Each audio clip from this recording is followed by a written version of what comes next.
in the second half. Then it was Haaland set up by de Bruyne to make it 3-1.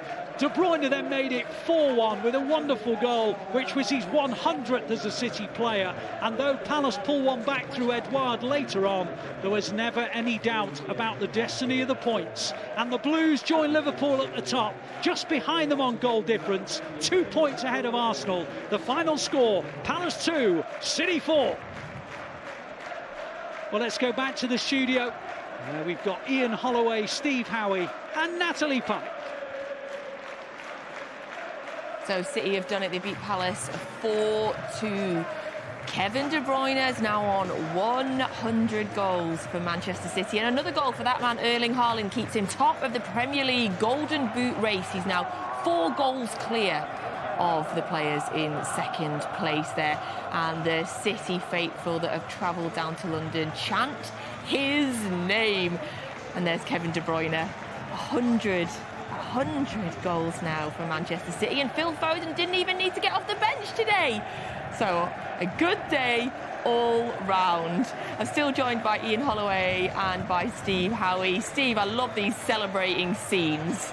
Yeah, I mean, we talked about it at half-time. We always thought that if Man City applied the pressure that they were going to, then it was going to be very difficult for Palace. And, of course, get the early goal through Rico.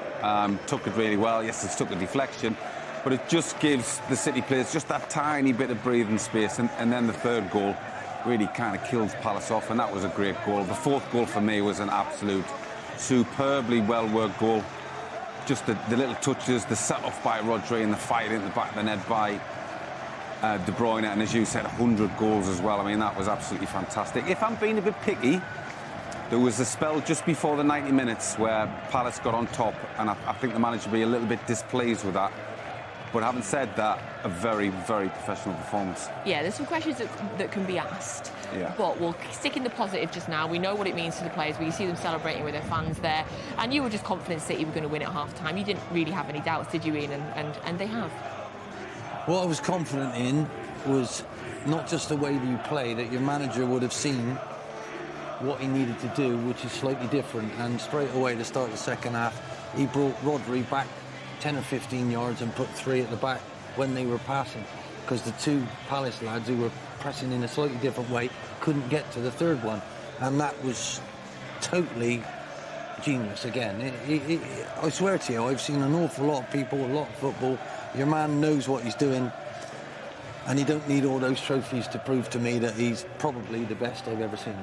I think Ian Holloway might be Pep Guardiola's #1 fan, and I love it. So we're going to head back over now to Selhurst Park, where FG is with Kit Symons. Yes, full time here from Selhurst Park, Manchester City. 4-2 winners after going 1-0 down so early on. A fantastic performance. It was, especially second half. Yeah, I didn't think they had total control of the first half. It's a little bit too open, but second half, obviously scoring so early, totally controlled the game then. Palace had a little bit of a lift when they got the late goal back, but it was very, very dominant display from Man City. Now behind us, you'll be able to see the players giving their thanks to the away support. Let's have a word on them, because the atmosphere was amazing as we hear the fans singing that they love City, just like I do. Exactly. I mean, brilliant away support. I mean, it's good atmosphere in the whole ground. Palace played their part, made it a good atmosphere, but yeah, the away fans had a good day today. I think they're all enjoying themselves, FG. Well, we actually started the game really, really well, I thought, but then we went a goal down, but the way we reacted was really, really positive. I think we were 10 minutes into the game and it looked like we had so many chances. Yeah, it did. Henderson was very good in that first half. He made a couple of big saves for them, but like I say, they had a couple of chances as well and hit the bar.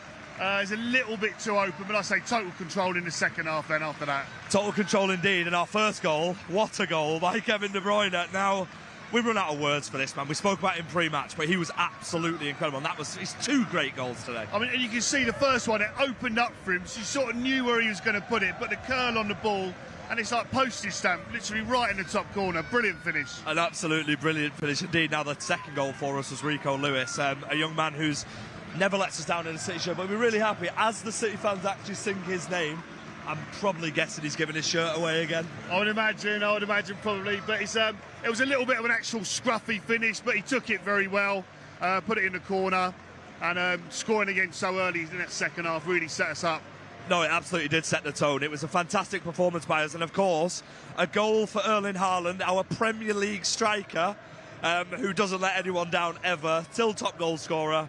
Great goal. That's right. It was a really well worked goal. He took it well. He's like it's proper goal scorer's finish. He knew where the cut back was going to come, and De Bruyne put it on a plate for him. And now on to Madrid with a fully rested Phil Foden, with a Rodri who got a bit of a rest at the end, ready to go again in the Champions League.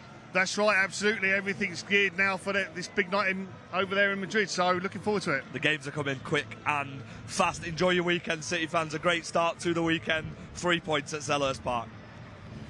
Thanks to FG, and thank you to Kit Symons there. Thanks to everybody at Selhurst Park today. The fans, City fans, as always, were absolutely amazing. So City have beaten Palace 4-2. We've got quite a few goals that we would like to chat through with you from the second half. So it was 1-1 at half-time, and then City pop up at the start of the second half. Rico Lewis with a very, very well-timed goal. I do very much enjoy a goal that comes straight after the half-time break, Steve. Yeah, it's good play by Jack Grealish. I mean, I thought he was outstanding in the second half. He was unlucky not to get his goal right at the end there, but he does ever so well. He gets to the kind of byline, and it's very easy to maybe try and hit one low, but what he does brilliantly, he just like sort of dinks it up, just gets underneath the ball and just pops it up. Obviously, the defender gets a header on it. It makes a little ricochet to Rico Lewis, takes a good touch and fires it. Is it on target? I'm not 100% sure. He will say it is, but it doesn't make any difference. It takes the deflection and it ends up in the back of net, which was just really what City needed, because I think that for the Palace players, they were just holding on to anything. And of course, when that one goes in, it really deflates the players.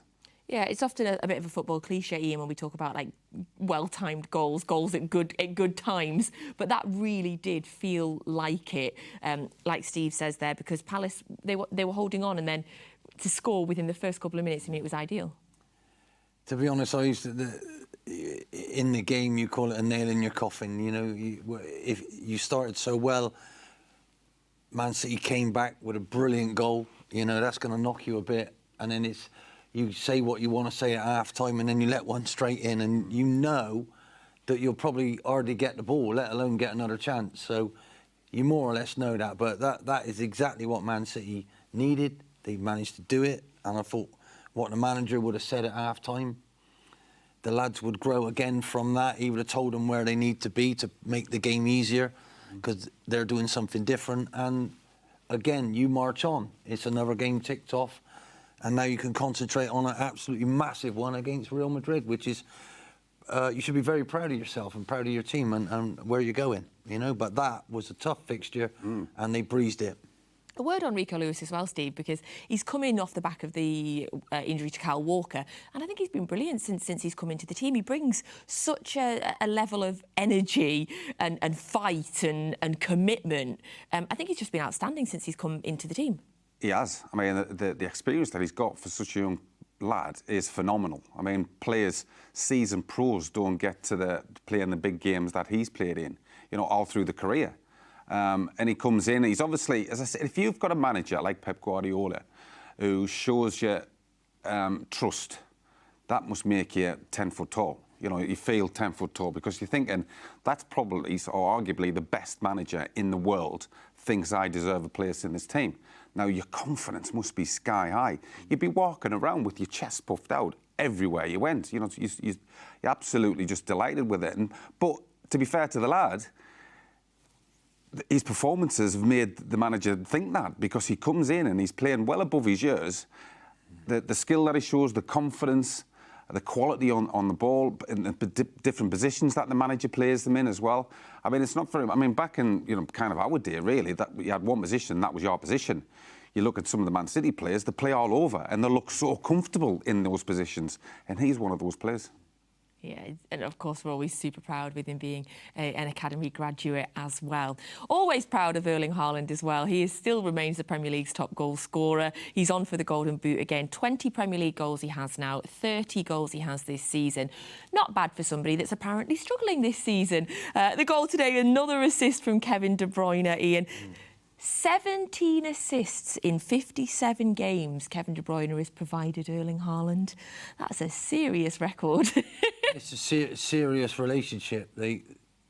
I was fortunate enough to have Charlie Adam, who knew where DJ Campbell was going to go, and he could find him.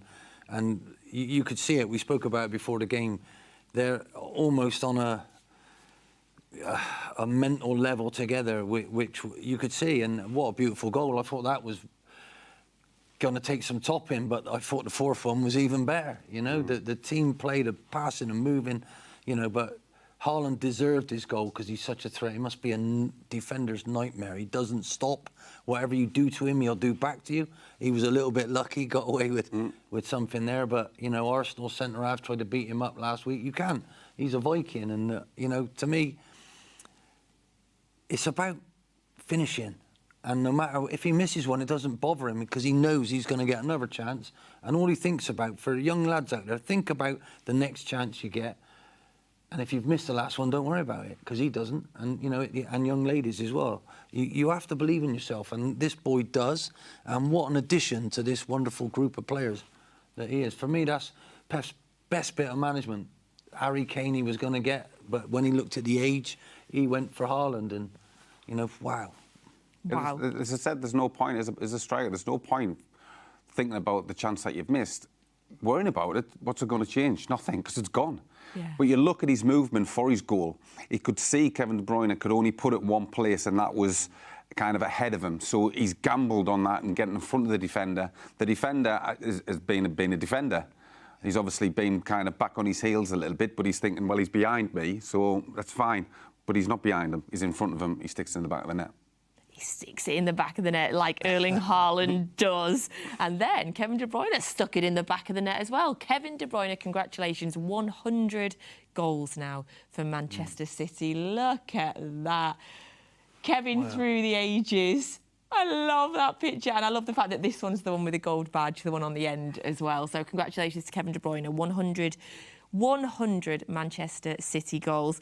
And, I mean, just to get your 99th goal in the way that he did in the first half, Ian, and then to get your 100th goal, the way that he swung his left foot at it, I mean, it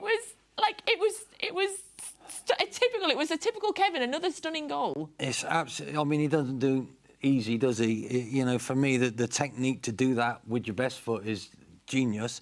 He did it with his wrong foot, really. But the ball from Jack, how Jack dragged it back, played it into Rodri. Rodri's first touch set up, I mean, and it was on a plate for him, but he struck it so sweetly. And to be honest, if the net wasn't there, it'd still be travelling. It probably in Manchester by now. He struck it so cleanly. But for me, he's just your total footballer. Absolutely beautiful to watch.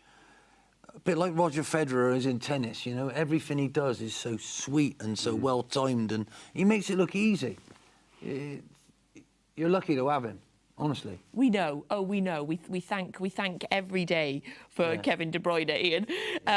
A word we mentioned Jack a minute ago, but just I want to have another sort of word on Jack. The fact that he was out injured for a while, then he was struggling to get back into the first 11. He's back in the first 11 again. I thought he had a brilliant game today. For Jack to be getting back to that peak Jack level of last season at this point in the season, I mean that's going to be really important for us. Yeah, I mean I think he's a great player. I really do. He gets kicked an awful lot. He gets up, he gets on with it. He always seems to have a smile on his face as well. You know, he seems to be enjoying his football.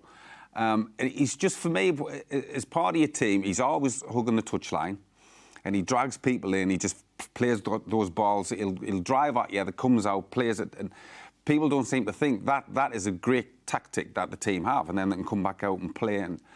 But for him to be fit, and for him to be available from now and hopefully till the end of the season is a huge boost. As I said, I was good that he didn't get that goal right at the end. You can see what he's trying to do. He's just trying to feed it and bend it in. I think he's trying to maybe put too much pace on it rather than feeding it in.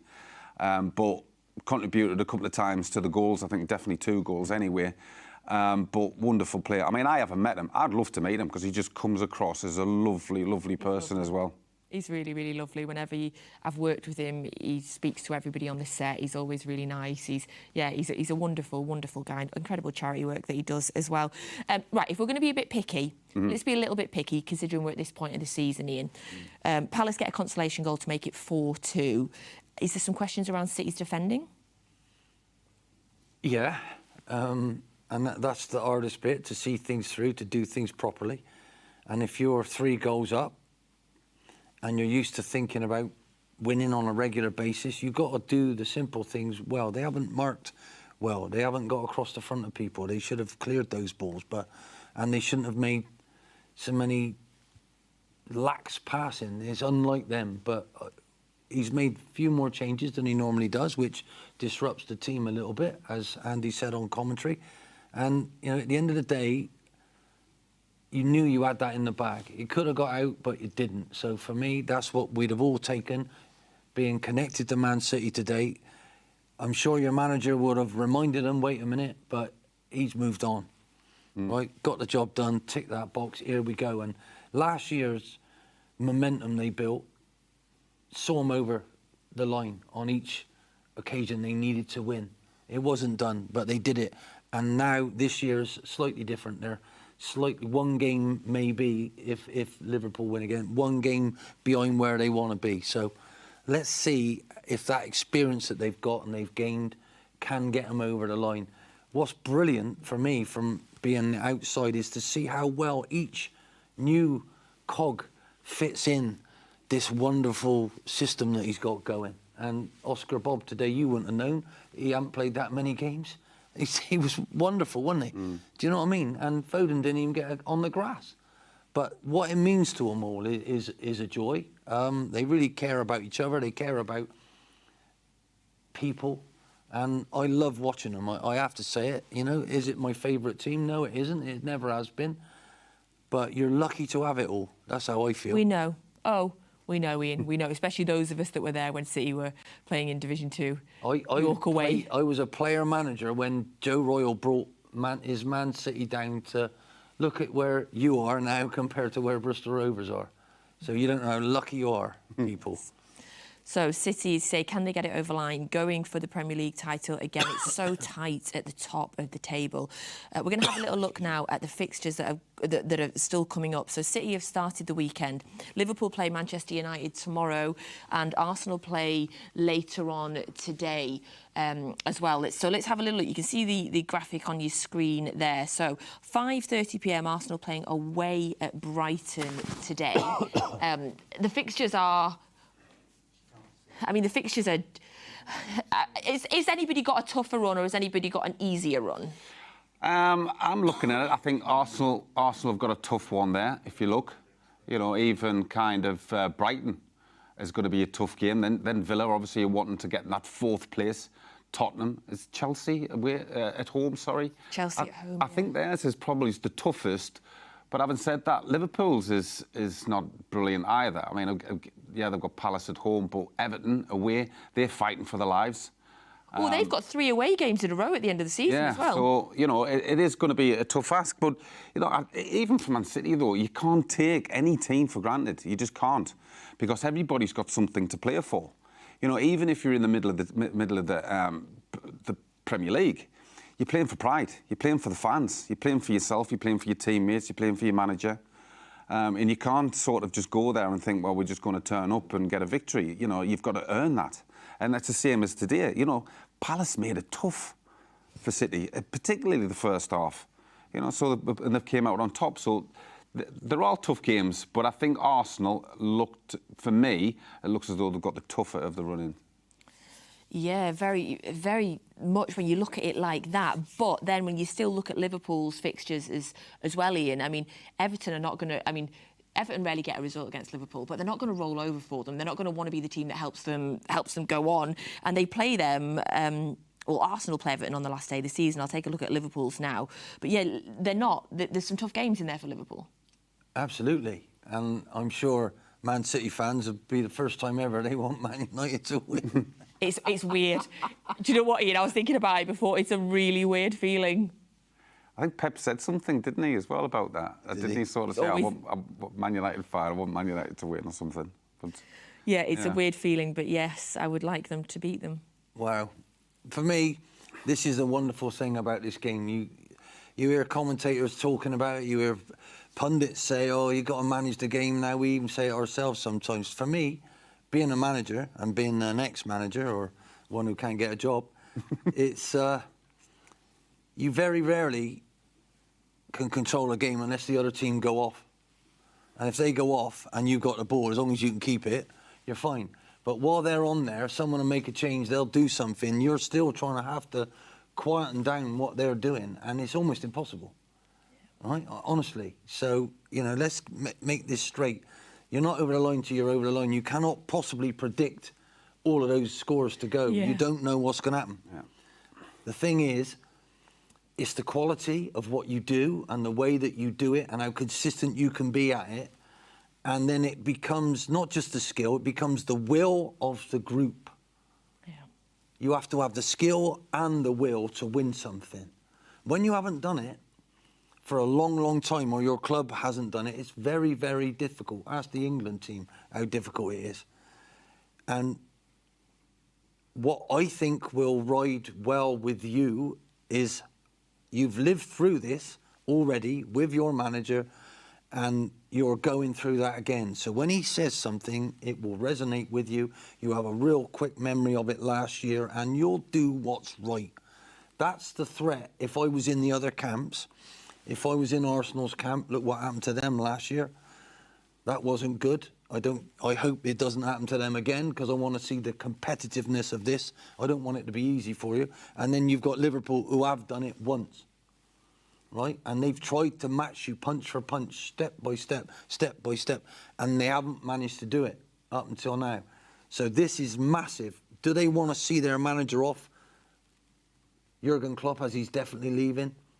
That's the biggest challenge. But for me, all along, it was all about, look at you went one down today, it didn't bother you.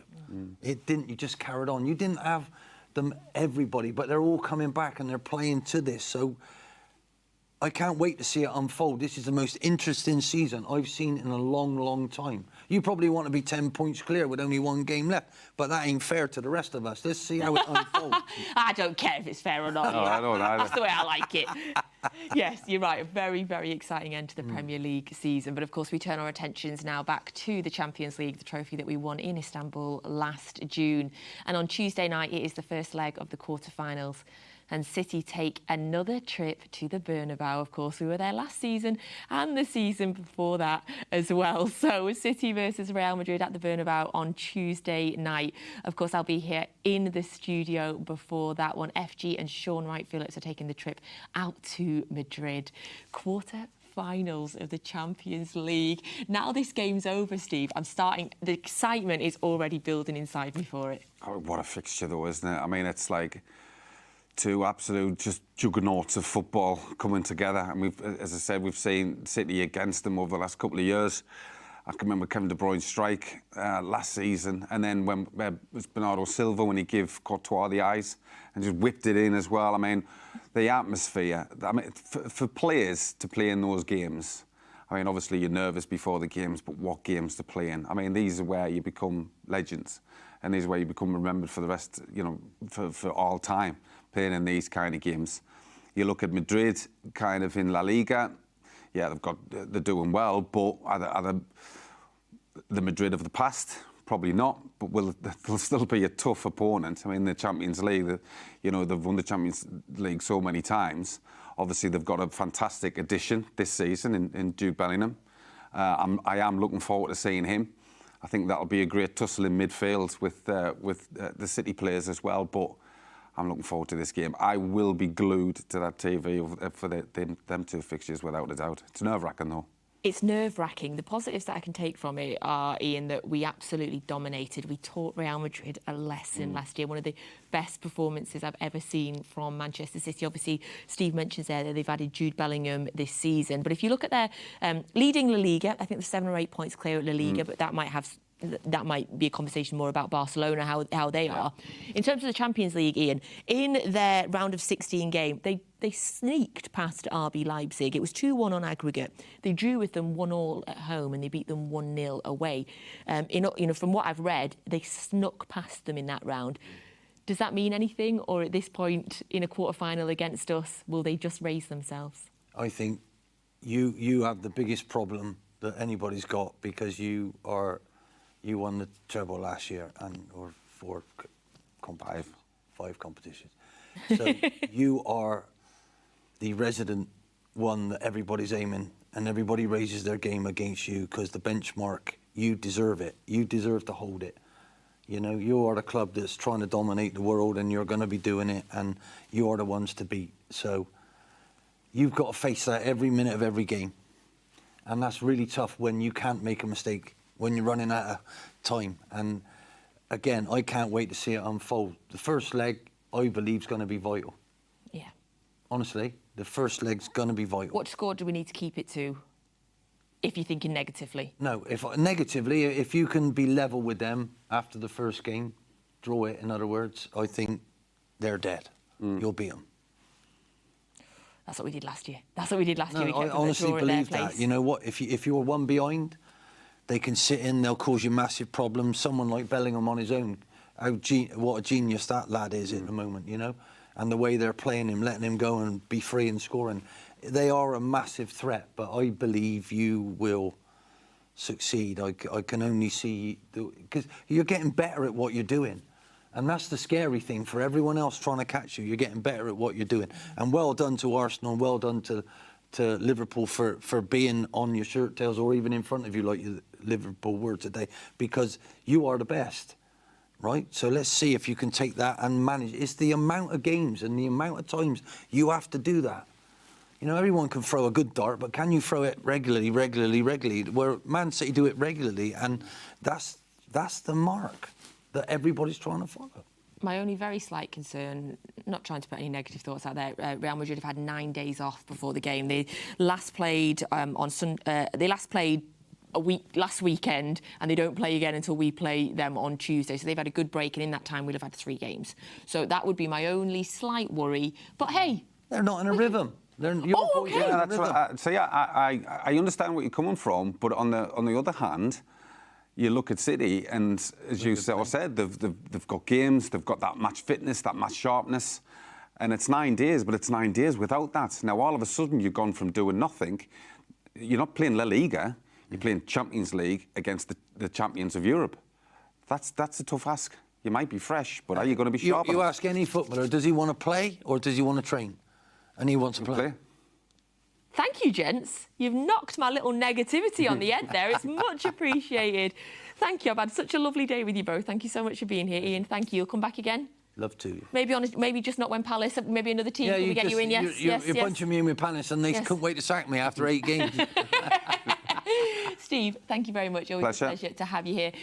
Thank you very much to Alistair Mann. Thank you very much to Andy Morrison as well for the commentary today. Thank you all for joining us on Matchday Live as City beat Palace 4-2 in the Premier League. The gauntlet is thrown back to Liverpool and Arsenal. Arsenal playing tomorrow. Arsenal playing tonight, Liverpool playing tomorrow. So thank you so much, Blues, on a day that we are celebrating Kevin de Bruyne's 100th goal for Manchester City. And here's the man himself to finish the show. Kevin, we'll talk about the game in a moment, but today you've become the 18th man to score 100 goals for City. That must make you proud. Yeah. Yeah, it's funny. I had a conversation with Erling and Phil. I said, the only goal I want is score 100 before you guys. I know Erling was like 18 behind, but he probably scored that in 2 games. So it's a proud moment. It means, I think, the longevity that I've been here, and means a lot of good moments for this club. You mentioned the longevity. You're a club legend, that was already cemented. But just tell us a bit about what City means to you. It's been my home, isn't it? I've come when I was basically still a young kid, 24, I think. And now I'm an older man in this squad, and I've got 3 kids, who grow up very quickly, and I've had so many good moments, with the team, and we won many trophies and many parades and all that stuff. So. It's very hard to put it into context, but I appreciate everything that happened, and I think the supporters and the club do too. Was that first goal today one of your best in a City shirt? Oh, I think it's a very clean strike. I don't know, because when you shoot the ball, it goes that quick, so you don't really see the flight of the ball. But maybe pure strike, it's probably one of them, yeah. And after a bad start, it was a great response, wasn't it? That's a response of champions. Yeah, obviously the first action they score, and I think after we played really good, they played so defensively compact, but I think we created Loads of chances. We could have scored more than 4 in the end. Little shame of the 4-2, but you know, everybody who came in after this tough week did a great job, from old to young, and you know, that's what we need to keep doing. As you say, you're one of the more senior members of the squad. Just call now. me all, that's fine. But I wanted to ask about one of the youngsters, Rico Lewis, coming in the last couple of games, starting at right back, moving into midfield, playing a really complex position. Just a word on him. It's been amazing. You know, I've not played a lot recently, and then obviously he came in against Arsenal, and the 3 games he done just slotted in, and you know, that's sometimes very hard to do, but you know, he's a very quality player, and you know, he just comes in and seems like it's nothing. So to do that without seeing any problems is amazing from his part, and I hope he just keeps going, and he deserves it. And just to wrap up, no rest, Real Madrid away on Tuesday night. Yeah. Ready for that one? Yeah, well, we'll have a couple of days rest. You know, we go home after this to Manchester, have a couple of days of rest, and yeah, get ready for Tuesday and try to go again. Thank you, Kevin. Well played today. Thank you. Cheers.